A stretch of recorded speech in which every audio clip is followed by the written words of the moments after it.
Hi hello అందరికీ నమస్కారం అండి. గర్భిణీ మహిళలు తప్పకుండా పాటించాల్సిన జాగ్రత్తలు. మీ ఇంట్లో ఎవరైనా గర్భిణీ ఉన్నారా లేదా మీరు ప్రెగ్నెంట్గా ఉన్నారా? అయితే ఈ వీడియోను చివరి వరకు తప్పకుండా చూడండి. అలాగే ఈ ఛానల్ని సబ్స్క్రైబ్ చేయండి ప్లీజ్. గర్భధారణ అనేది ప్రతి మహిళ జీవితంలో ఎంతో ప్రత్యేకమైన ప్రయాణం. ఈ సమయంలో తల్లి ఆరోగ్యంగా ఉంటేనే బిడ్డ కూడా ఆరోగ్యంగా పెరుగుతుంది. ఈ వీడియోలో గర్భిణీలు తీసుకోవాల్సిన జాగ్రత్తలు, ఏ ఆహారం తినాలి, ఏవి తినకూడదు, ఎప్పుడు డాక్టర్ను కలవాలి, వ్యాయామం, నిద్ర, మానసిక ఆరోగ్యం అన్నింటి గురించి వివరంగా తెలుగులో తెలుసుకుందాం. Number 1, regular doctor checkup. గర్భం నిర్ధారణ అయిన వెంటనే గైనకాలజిస్టును కలవాలి. డాక్టర్ చెప్పిన ప్రతి అపాయింట్మెంట్కు తప్పకుండా వెళ్ళాలి. ఎందుకంటే బీపీ, షుగర్, బిడ్డ ఎదుగుదల, స్కాన్లు, రక్త పరీక్షలు ఇవన్నీ సమయానికి చేయించుకోవడం చాలా అవసరం. డాక్టర్ సూచించిన మందులు మాత్రమే వాడాలి. సొంతంగా మెడిసిన్స్ కొనుక్కొని వాడకండి. నంబర్ 2, ఆరోగ్యకరమైన ఆహారం. ప్రెగ్నెన్సీ సమయంలో ఇద్దరికీ తినాలి అని కాదు, పోషకాహారం తినాలి. రోజు తీసుకోవాల్సినవి: ఆకుకూరలు, పప్పులు, పాలు, పెరుగు, గుడ్డు, డాక్టర్ అనుమతితో, చేపలు, తక్కువ మెర్క్యూరీ ఉన్నవి, బాగా వండినవి, పండ్లు, డ్రై ఫ్రూట్స్. ఇనుము ఎక్కువగా ఉండే ఆహారం: పాలకూర, బీట్రూట్, ఖర్జూరం, కిస్మిస్. కాల్షియం కోసం పాలు, పెరుగు, పన్నీర్. ప్రోటీన్ కోసం గుడ్లు, పప్పులు, చికెన్, బాగా వండినది. నంబర్ 3, నీరు ఎక్కువగా తాగాలి. రోజుకు కనీసం 2.5 నుండి 3 లీటర్ల నీరు తాగాలి. నీరు తక్కువైతే అలసట, మలబద్ధకం, మూత్ర ఇన్ఫెక్షన్ వచ్చే అవకాశం ఉంటుంది. కొబ్బరి నీళ్ళు కూడా మంచివే. నంబర్ 4, ఫోలిక్ యాసిడ్ మరియు ఐరన్ మాత్రలు. డాక్టర్ ఇచ్చినవి: folic acid tablets, iron tablets, calcium tablets miss కాకుండా తీసుకోవాలి. ఇవి బిడ్డ మెదడు అభివృద్ధికి మరియు రక్తహీనత రాకుండా ఉండటానికి చాలా ఉపయోగపడతాయి. నంబర్ 5, వ్యాయామం. ప్రతిరోజు 20 నుంచి 30 నిమిషాలు నడవండి. ప్రెగ్నెన్సీ యోగా, బ్రీతింగ్ ఎక్సర్సైజ్ ఇటువంటివి డాక్టర్ సలహాతో చేయండి. కానీ భారీ బరువులు ఎత్తకండి, ఎక్కువ జంపింగ్ చేయకండి. నంబర్ 6, సరిపడా నిద్ర. రోజుకు 8 గంటల నిద్ర చాలా అవసరం. రాత్రిళ్ళు ఆలస్యంగా మేల్కొని ఉండకండి.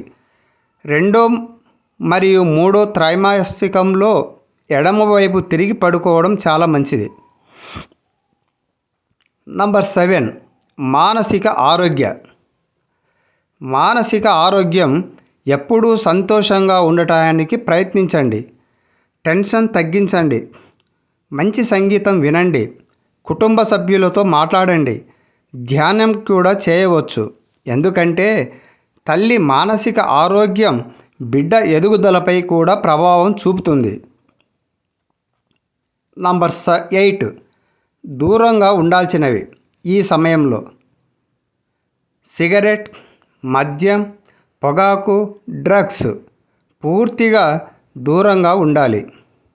అలాగే అధిక కాఫీ, జంక్ ఫుడ్, వండిన మాంసం, పాశ్చరైజ్ చేయని పాలు ఇవి వాడకపోవడం మంచిది. డాక్టర్ సలహా లేకుండా ఏ మందు కూడా తీసుకోవద్దు. నంబర్ 9, వెంటనే డాక్టర్ను కలవాల్సిన పరిస్థితులు. ఈ లక్షణాలు కనిపిస్తే ఆలస్యం చేయకుండా ఆసుపత్రికి వెళ్ళండి. అవి ఏమనగా తీవ్రమైన రక్తస్రావం, నీళ్లు కారడం, బిడ్డ కదలికలు తగ్గిపోవడం, తీవ్రమైన కడుపు నొప్పి, జ్వరం ఎక్కువ, చూపు మరసగబారడం, చేతులు కాళ్ళు ఒక్కసారిగా ఎక్కువగా వాపు, తీవ్రమైన తలనొప్పి. ఇలాంటి లక్షణాలను నిర్లక్ష్యం చేయకండి. వెంటనే అర్హత గల డాక్టర్ గారిని సంప్రదించాలి. ముగింపు. ప్రెగ్నెన్సీ అనేది ఒక అందమైన ప్రయాణం.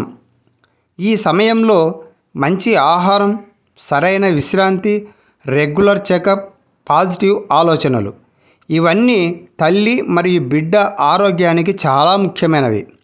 గమనిక: ప్రతి గర్భధారణ ఒకేలా ఉండదు. ఈ వీడియో సాధారణ అవగాహన కోసం మాత్రమే. మీ ఆరోగ్య పరిస్థితికి సంబంధించిన నిర్ణయాల కోసం మీ గైనకాలజిస్ట్ సూచనలనే అనుసరించండి. ఈ వీడియో మీకు ఉపయోగపడితే లైక్ చేయండి, మీ కుటుంబ సభ్యులు మరియు స్నేహితులతో షేర్ చేయండి. ఇలాంటి ఆరోగ్య సమాచారం కోసం మా ఛానల్ను ఇప్పుడే సబ్స్క్రైబ్ చేసి బెల్ ఐకాన్ను నొక్కండి. మరియు ఇంకో టాపిక్, అది ఏమనగా వైట్ డిశ్చార్జ్ గురించి మాట్లాడుకుందాం. ప్రెగ్నెన్సీలో వైట్ డిశ్చార్జ్ ఎందుకు వస్తుంది? ఎప్పుడు నార్మల్, ఎప్పుడు ప్రమాదకరం? నమస్కారం అండి అందరికీ. ప్రెగ్నెన్సీ సమయంలో చాలామంది మహిళలకు ఒక సందేహం ఉంటుంది. నాకు వైట్ డిశ్చార్జ్ వస్తోంది, ఇది నార్మలా లేక ఏదైనా సమస్య? కొంతమంది దీనిని చూసి భయపడిపోతారు. మరికొందరు ఇంటర్నెట్లో చూసి ఇంకా ఎక్కువ టెన్షన్ పడతారు. అసలు ప్రెగ్నెన్సీలో వైట్ డిశ్చార్జ్ ఎందుకు వస్తుంది? ఎలాంటి డిశ్చార్జ్ సాధారణం? ఎలాంటి లక్షణాలు ఉంటే వెంటనే డాక్టర్ దగ్గరకు వెళ్ళాలి? ఇంట్లో ఎలాంటి జాగ్రత్తలు తీసుకోవాలి? ఈ వీడియోలో పూర్తిగా వివరంగా తెలుసుకుందాం.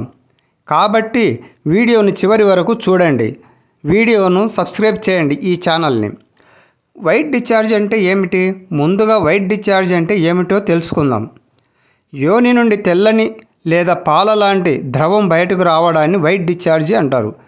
ప్రతి మహిళలో కొంత మేరకు ఇది సహజంగానే ఉంటుంది. ప్రెగ్నెన్సీ వచ్చిన తర్వాత ఇది కొంచెం ఎక్కువ కావచ్చు.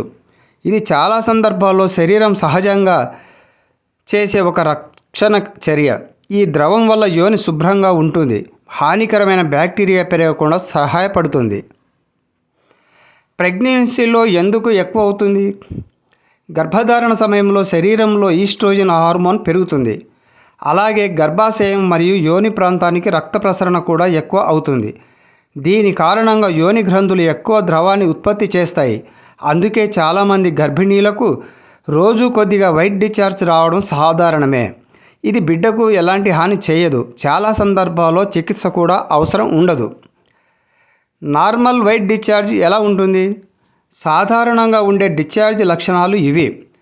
తెల్లగా లేదా పాల రంగులో ఉంటుంది, పల్చగా లేదా కొద్దిగా చిక్కగా ఉంటుంది, దుర్వాసన ఉండదు, దురద ఉండదు, మంట ఉండదు, నొప్పి ఉండదు. ఇలాంటి డిశ్చార్జ్ వస్తే భయపడాల్సిన అవసరం లేదు. ఎప్పుడు ప్రమాదానికి సంకేతం? ఇప్పుడు ముఖ్యమైన విషయాలు తెలుసుకుందాం. కొన్ని రకాల డిశ్చార్జ్ మాత్రం ఇన్ఫెక్షన్ లేదా ఇతర సమస్యలకు సంకేతం కావచ్చు. ఈ లక్షణాలు ఉంటే వెంటనే అర్హత గల డాక్టర్ గారిని సంప్రదించాలి. నంబర్ 1, దుర్వాసన, చేపల వాసన లాంటి దుర్వాసన ఉంటే. నంబర్ 2, పసుపు లేదా ఆకుపచ్చ రంగు, ఇది సాధారణం కాదు. నంబర్ 3, బూడిద రంగు, ఇది కూడా ఇన్ఫెక్షన్ కావచ్చు. నంబర్ 4, దురద, యోని వద్ద ఎక్కువ దురద ఉంటే.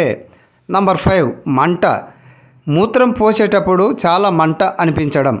నంబర్ 6, నొప్పి, పెల్విక్ ప్రాంతంలో నొప్పి.